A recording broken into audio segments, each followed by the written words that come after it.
एक बार देवर्षि नारद शंकर भगवान के पास में गए और नारद जी का स्वागत किया बाबा ने। अरे नारद जी आओ आओ आओ आओ।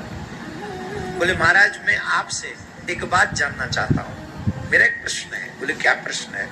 मैं ये जानना चाहता हूँ ये कैसे पता चले कि ये मनुष्य दुख पाएगा। माँ बाप को कैसे पता चले? जब घर में कोई बच्चा होता है तो जब बच्चा होता है तो इस बात का कैसे पता चलता है कि ये बच्चा जीवन भर सुख पाएगा या दुख पाएगा? आप तो अंतर्यामी हैं, आप तो सब जानते हैं, कृपा करके बता दीजिए। शंकर भगवान बोले नारद जी तुमने बड़ा अच्छा प्रश्न किया है। हर माँ बाप चाहते हैं कि उनकी संतान सुख पाए, और ये भी कहा जाता है कि पूत के पाम पालने में दिखते बच्चे के कर्म से, आचरण से ये पता लगाया जा सकता है कि ये जीवन भर सुख पाएगा कि दुख पाएगा। बोले कैसे? बोले सुनो हम तुम्हें एक कहानी सुनाते हैं। एक बहुत पुरातन नगर था, उस नगर में एक राजा राज्य किया करते थे। उस राजा के कोई बेटा नहीं था, एक बेटी थी, बहुत प्यारी बेटी थी, राजकुमारी। अब वो जो राजकुमारी थी उसका नाम था छाया। बड़ी सुंदर थी, इकलौती बेटी थी, राजा की बेटी थी, इसलिए राजा ने उसे बड़े लाड प्यार से पाला था। अब बेटियां बाप को प्यारी होती ही हैं। अब कोई भी बात रानी अगर उन्हें सिखाती, घर का कार्य कैसे करना चाहिए, ये ऐसा, तो राजा डांट देते थे। अरे राजकुमारी ये कोई कार्य करे, ये ऐसे हो, इसको दास दासियों की कमी है क्या?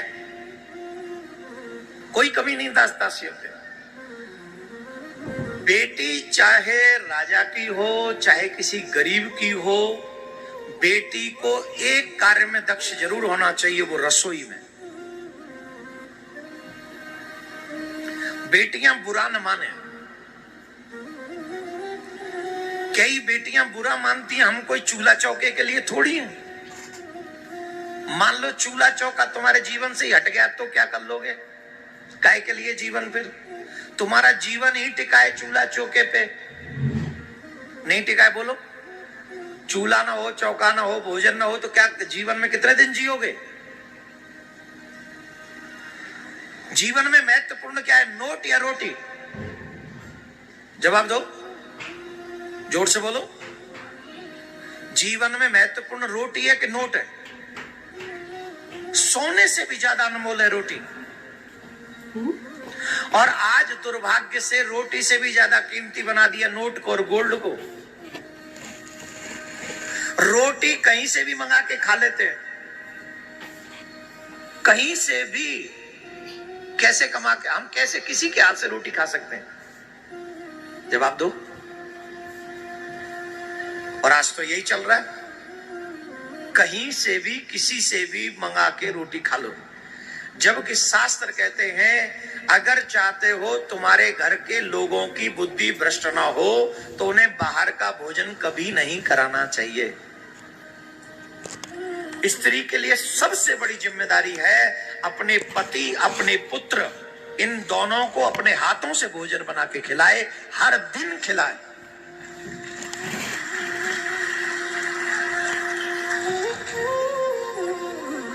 और ये मजाक नहीं कर रहे हैं। आप डॉक्टर बनो बहुत अच्छी बात है, आप इंजीनियर बनो बहुत अच्छी बात है, आप पायलट बनो, प्लेन उड़ाओ। आजकल तो बहन बेटियां हमारी वो फाइटर जेट भी उड़ा रही हैं, ये बहुत अच्छी बात है। ये सब कला आप पे आती हैं, बहुत अच्छी बात है। इन सब के साथ साथ आपको रोटी बनाना भी आना चाहिए। और शादी के बाद एक जिम्मेदारी जरूर निभानी है, चाहे और कोई जिम्मेदारी निभे ना निभे, कि मैं अपने परिवार को अपने हाथों से भोजन बना के कराऊं। वैसे तो नियम यह है कि कमाना पुरुष को चाहिए, घर के बाहर पुरुष जाए, घर के भीतर देवी रहे। नियम तो यह है, नो पैसा कमाने के लिए कभी देवियों को, कन्याओं को, बेटियों को घर के बाहर नहीं भेजना चाहिए। आज इस बात को कह देंगे तो लोग बुरा मान जाते हैं कि देखो कैसी बातें कर रहे हैं। मेरे प्यारे, मैं बुरा नहीं मानता हूं, मैं तो देवियों की बात कर रहा हूं। आप देख लीजिए आज क्या नहीं हो रहा हमारे भारत में। 36 टुकड़े हमारी बेटियों के कैसे हो रहे हैं, कैसे हो रहे, बोलो ना। इस संसार में सबसे अनमोल अगर कुछ है तो वो बेटियों का सम्मान है, देवियों का सम्मान है। और देवियों का सम्मान चला गया तो फिर कुछ नहीं बचेगा। और आज वो सम्मान नाम की चीज कोई रही नहीं। खैर ये बात आप समझिए, समझ के इसको अनुभव कीजिए। तो राजकुमारी की मां सिखाना चाहती थी, पर पिताजी के लाड प्यार ने उनको वो सिखाने नहीं दिया। रानी सिखाती थी, वो कहते थे क्या जरूरत है। इसी लाड प्यार में बेटी का एटीट्यूड बिगड़ गया। वो फिर तो महाराज नखरे हो गए, बोलने का स्टाइल बदल गया, जो मन पे आए सो करे। एक दिन राजा को लगा कि बेटी बड़ी हो रही है, अब उसका विवाह करना चाहिए। तो विवाह करने की इच्छा लेकर जब राजकुमारों को निमंत्रण देते तो उन राजकुमारों में 100 कमियां निकाल देती। इसमें ये नहीं है, ये ऐसा नहीं है, ये ऐसा नहीं है, 100 कमियां। और उसने कई राजकुमार फेल कर दिए। एक बार राजा को लगा कि चलो स्वयंवर ही कर देते। कहा तमाम राजकुमार आए हैं, अपने हाथ में माला लो, सबको देखो, जो भी अधिक सुंदर हो, जो तुम्हें पसंद आए उससे विवाह करो। अब वो सबका मजाक उड़ाती थी, पर विवाह माला किसी के गले में नहीं डाली। ये देखो कैसा लंबा चौड़ा सा है, ये देखो कैसा दाढ़ी वाला सा है, ये देखो कैसा, कौन इससे विवाह करे। अब इकलौती बेटी राजकुमारी, बोलने का तरीका भी गलत, सबका मजाक उड़ाने का तरीका बहुत बुरा लगा। एक वहां पर राजकुमार बैठे थे, दाढ़ी वाले थे, बड़े लंबे चौड़े थे, बड़े अच्छे थे, पर उसको भी खरी खोटी सुना दी। ये दाढ़ी वाला आ गया हमसे विवाह करने के लिए। सखियों को सुना के जो साथ में चल रही थी उनको, ये आ गया लंबा चौड़ा सा, देखो दाढ़ी बढ़ा के, ऐसा लगता है जैसे बाबा जी आ गया। यार मैं राजकुमारी इस बाबा जी से विवाह करूंगी। उस राजकुमार को बुरा नहीं लगा, क्योंकि जिसको हम प्रेम करते हैं 2-4 बार सुना भी दे तो कहां बुरा लगता है, अच्छा ही लगता है। तो वो बुरा नहीं लगा उसको। अब जब पूरा स्वयंवर समाप्ति की ओर चला गया और राजकुमारी ने किसी के गले में माला नहीं डाली, तो राजा भड़क गए। सबका मजाक उड़ा रहे थे तो राजकुमार चले गए, बोले जाओ, हम तुम ऐसी से हम विवाह नहीं करेंगे जिसका ऐसा स्वभाव है, गंदा स्वभाव है, बोलने का तरीका नहीं है, द्वार पर आए हुए अतिथि का सम्मान कैसे करना चाहिए इनको आता नहीं है, बेकार है। सब उठ के चले गए। तो राजा को गुस्सा आ गया और राजा ने सभी राजकुमारों को रोक के कहा, बोले चिंता मत करो, मेरी बेटी को अगर द्वार पर आए हुए अतिथियों का सत्कार करना नहीं आता तो मैं तुम्हारे आगे संकल्प लेता हूं कि इस बेटी का विवाह भिखारी से करूंगा, अब राजकुमार से नहीं होगा। राजकुमारों ने सबने बड़ी प्रशंसा की कि देखो इतना निर्णायक राजा, न्याय संगत राजा। तो राजा की प्रशंसा कर करके सब चले गए। और राजकुमारी को लगा पिता ने ऐसे ही कहा होगा, गुस्से में कह दिया होगा, भिखारी से थोड़ी हमारा विवाह करेंगे। कहानी बहुत बड़ी है। एक दिन सुबह सुबह महल में द्वार के बाहर किसी ने आवाज लगाई, भिक्षाम देहि, भिक्षाम देहि, भिक्षाम देहि। तो राजा ने कहा जाओ देख के आओ कौन है। बोले भिखारी है। बोले बुला के लाओ, उसकी राजकुमारी से शादी करनी। भिखारी है तो बुला लाओ। और रानी कहे महाराज, बोले चुप करो, हमने वचन दिया है कि इसका विवाह भिखारी से करेंगे। इसे पता ही नहीं है कि राजकुमारों से कैसे बात की जाती है, इसे पता ही नहीं कि राजकुमारी का क्या स्वभाव होना चाहिए, इसे पता ही नहीं कि कन्या में क्या स्वभाव। बोले आप ही ने बिगाड़ा। अरे हमने बिगाड़ा, प्रेम किया, हमने बिगाड़ा कहां। पर कोई सम्मान कैसे करना है, कितने बजे जगना है, कितने बजे स्नान करना है, कोई द्वार पर आया उसे कैसे बोलना है, ये तो इसको आना चाहिए। अगर इसे नहीं आता तो इसे महलों में रहने का कोई अधिकार नहीं। इसे भिखारी के संग ब्याह दो।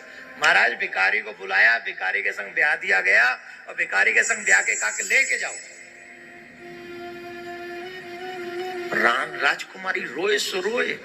उसने सोचा भी नहीं था कि मेरा पिता ऐसा कर सकता है। इतना प्यार करने वाला मेरा पिता मेरे साथ ऐसा करेगा। पिताजी मुझे मत भेजो, पिताजी मुझे मत भेजो। तो पिता रोते हुए एक बात कही कि पुत्री, मैं तो यही चाहता था कि तेरे विवाह किसी राजघराने में हो, पर तेरा कर्म ही ऐसा नहीं है कि जिससे तू सुख पा सके। तुझे दुख ही भोगना। चलो पैदल। अरे कोई रथवत नहीं है। बोले भिखारियों पर रथ होते हैं, मैं तो कभी पैदल नहीं चलती। बोले अब चलना पड़ेगा, भिखारी से ब्याही। आगे आगे भिखारी, पीछे पीछे राजकुमारी। अब उसे अपनी अपनी गलतियों का एहसास होने लगा। एक पेड़ के नीचे बैठ गई, थक गई हो, थोड़ी देर बैठ जाए। बोले बैठ जाओ। सामने बहुत सुंदर खेत था। उस खेत को देख के कहा कुछ खाने को मिल जाए। बोले खाने को क्या मिलेगा, यहाँ कुछ भी नहीं है। हम तो भिखारी हैं, मांग के लाएंगे, कुछ खाएंगे तब तुम्हें खिलाएंगे। अरे बोले कुछ तो व्यवस्था करो भाई, अर्धांगिनी है, भोजन तो कराओगे। बोले जो हम खाएंगे उससे पहले तुम्हें खिलाएंगे, पर हम पे भी तो हो, पहले हम पे हो तो तुम्हें खिलाएं। थोड़ी देर सुस्ताई आगे चली तो देखा एक पेड़ में, एक खेत में बहुत सुंदर सुंदर खेती है। पूछा ये खेत किसका है? बोले ये उसी राजकुमार का है जिसकी बड़ी बड़ी दाढ़ी थी। तुमने उससे विवाह किया नहीं, मेरे जैसे भिखारी के संग आ गई तुम। फिर आगे चली, एक पेड़ दिखा, उस पे फल लगे हुए थे। बोले ये वृक्ष बड़े सुंदर बगीचा है। बोले ये भी उसी दाढ़ी वाले राजकुमार का है। उससे विवाह कर लेती, तुमको गाली फटकार दे के चली आई हो। उससे विवाह कर लेती तो आज हम भिखारी के संग थोड़ी रहती तू। पछताने लगी। एक टूटी सी झोंपड़ी में लेके चला गया। झोंपड़ी में कुछ था ही नहीं, थोड़ा बहुत आटा था। बोले रोटी बनाओ। बोले मैं रोटी बनाऊंगी? और कौन बनाएगा? हम पति हैं, तुम पत्नी हो। बोले मैंने तो आज तक कुछ नहीं बनाया। बोले जैसा भी बना सकती हो बनाओ, अब तुम्ही को बनाना, इट्स योर रिस्पॉन्सिबिलिटी। हम तो भिखारी। अब एक आध दिन में उसने जरा पुरा के एक रोटी सेकी। राजकुमारी जो महाराज फलों का जूस पीती थी, आज पजरी हुई रोटी खा रही। आंखों में आंसू थे और राजकुमारी कह रही थी मेरे ही कर्म का नतीजा है। रोने लगी, पछताने लगी। सोने की बारी आई तो बोले सोए कैसे? बोले ये फटी सी वो है चटाई। चलो मैं तो, मेरी आदत है, मैं तो ऐसे ही सो जाऊंगा, तुम फटी सी चटाई तुम ही लेके सो जाओ। बोले मैं चटाई पे सोऊंगी। बोले इतने राजकुमार आए थे, किसी से विवाह कर लेती तो महलों में सोती। अब भिखारी से विवाह किया तो चटाई पे ही सोना पड़ेगा। अब महाराज मखमली गद्दों पे सोने वाली राजकुमारी क्या वो चटाई पे सो पाएगी? रात भर करवट बदलती रही, नींद नहीं आई। अपने आप को कोसने लगी। महाराज आटा भी खत्म, अब तो दूसरे दिन कुछ रहा ही नहीं। बोले अब भोजन की व्यवस्था करो। बोले भोजन तो घर में है नहीं, एक काम करो, सामने आम के वृक्ष खड़े, हम आम तोड़ के तुमको दे देते, तुम बाजार में जाके बेचो। बोले मैं बेचूंगी आम? बोले देखो आधा काम हम कर रहे हैं, आधा काम तुम करो। पेड़ पे तुम चढ़ नहीं सकती तो हम चढ़ रहे हैं, तोड़ के हम दे देंगे, जाओ बाजार में। महाराज उसने आम तोड़े, डलिया में भरे, डलिया में भर के राजकुमारी आम बेचने गई। अब शर्म आवे, कोई पहचान न ले, घूंघट यहां तक किया। 2-4 दिन तो आम अच्छे बिके, भोजन भी व्यवस्था बन गई। 5वें 6वें दिन एक दिन वो डलिया लेके बैठी थी, और जब वो डलिया लेके, हर बच्चे को ये कहानी सुनाना, स्पेशली बेटियों को।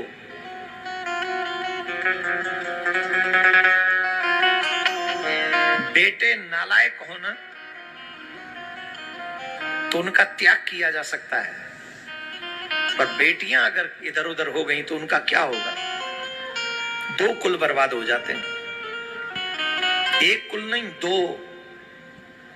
बेटा तो जिंदगी भर रंडुआ भी रह जाए, कोई नहीं पूछ रहा,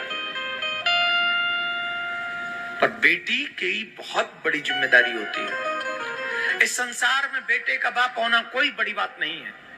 लेकिन इस संसार में बेटी का बाप होना बहुत बड़ी बात है, बहुत बड़ी बात है।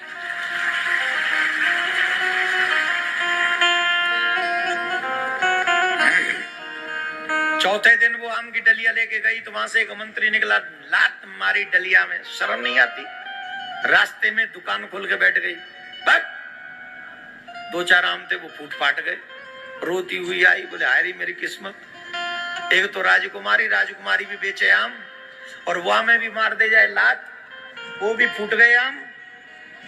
राजकुमारी का ऐसा अपमान।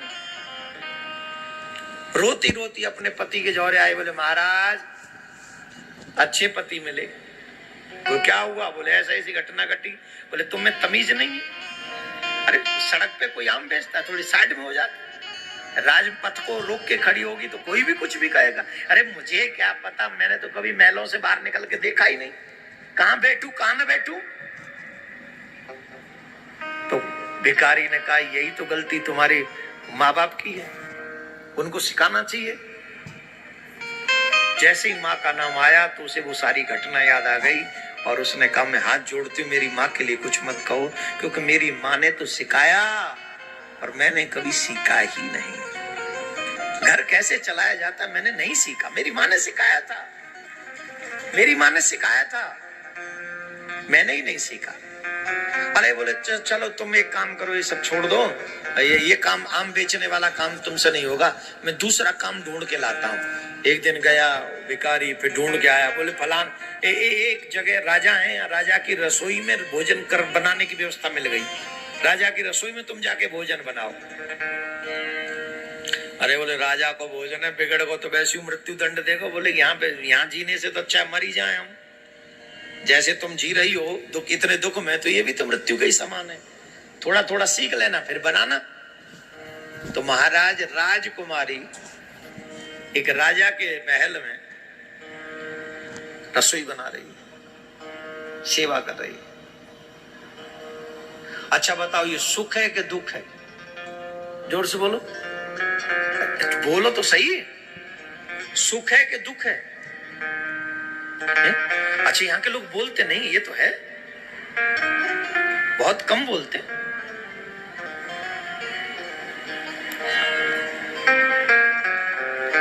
सुख है कि दुख है?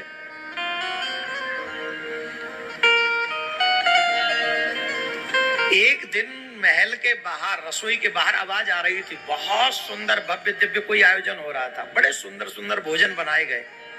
उन भोजनों को देख के, व्यंजनों को देखकर राजकुमारी के मुख में भी पानी आ गया। बहुत दिनों से भोजन नहीं किया था ऐसा,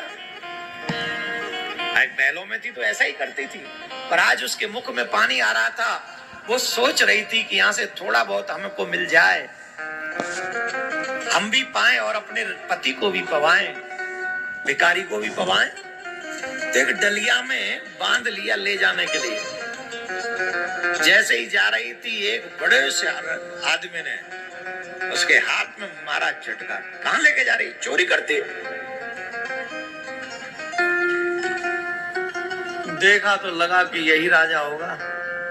बोले अब तो गए प्राण भी। हाथ जोड़ के रोने लगी, आंखों से आंसू आ गया। बहुत दिनों से पेट भर के भोजन नहीं किया, मुझे कोई दंड मत देना, मुझे कोई सजा मत देना। मैं भोजन करना चाहती हूँ और अपने पति को भोजन कराना चाहती हूँ और कोई इच्छा नहीं मेरी, चोरी नहीं, भूखी हूँ, मेरा पति भी भूखा है। उस राजा ने उसका हाथ पकड़ा और उसे सभा की ओर खींचता हुआ ले गया। और उस राजसभा का वो दृश्य देखकर, वो व्यवस्था देखकर, वो चमत्कार देखकर वो दंग रह गए। उसके पिता से भी 10 गुना ज्यादा उसका ही व्यवहार था। अब वो थर थर कांपने लगी और उस राजकुमार ने कहा, जानते हो ये कौन है? ये वो राजकुमारी है जो अपने पिता के बताए हुए मार्ग पर नहीं चली, जिसने तमाम राजकुमारों का अपमान किया। और आज इसके पिता ने इसका विवाह एक भिखारी के साथ कर दिया।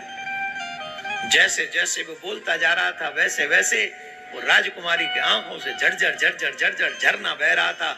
अपने माता पिता को याद कर रही थी और वो रो रही थी और अपने कर्म को दुत्कार रही थी कि हाय मैंने ऐसा क्यों किया। मैं भी एक राजघराने की राजकुमारी थी, आज देखो इस सभा में मेरा अपमान हो रहा है। तब राजकुमार ने कहा, देवी मैं तुम्हें अपमान करने के लिए नहीं लाया, तुम पहचानोगी नहीं वो दाढ़ी वाला कौन है जिसे तुमने बाबा जी कह के ठुकरा दिया था। जानती हो वो बाबा जी दाढ़ी वाला राजकुमार मैं ही हूं और यहाँ का राजा हूं। अब मैं जहां तुम खड़ी हो ये मेरा राज्य है और अभी भी मैं तुम्हारा अपमान करने नहीं लाया। जानते हो वो भिखारी कौन है? वो भी मैं ही। तुम मुझे पहचान नहीं पाई। जब सभा में तुम्हारे पिताजी ने ये प्रण किया कि अब तेरा विवाह मैं भिखारी से करूंगा, क्योंकि मैं तो तुमसे प्रेम करता था, इसलिए तुम्हें पाने के लिए भिखारी भी बन गया।